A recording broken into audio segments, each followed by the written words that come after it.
Tisztelt Terézvárosiak! A döntőbizottság a terézvárosi szakrendelő felújításával kapcsolatban kirívó jogsértéseket állapított meg.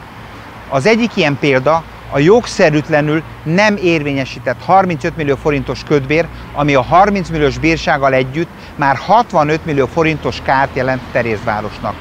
A döntőbizottság által megállapított jogsértések nem maradhatnak szankció nélkül. Meg kell keresni a felelősöket, és velük szemben az önkormányzat nevében fel kell lépni.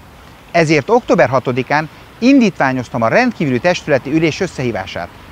Ma reggel 8 órára a törvény által előírt utolsó napon összehívta a rendkívüli testületi ülés Soproni Tamás. Ám szokatlan és meglepő módon bezárkózhatott a szobájába, mert az 5. emeleti polgármesteri irodából le sem jött az általa összehívott ülésre. A testületi ülés határozatképtelen volt, mert a momentumos polgármester és gombnyomogató csapata nem jött el. Vajon miért? Gyávaságból vagy lustaságból?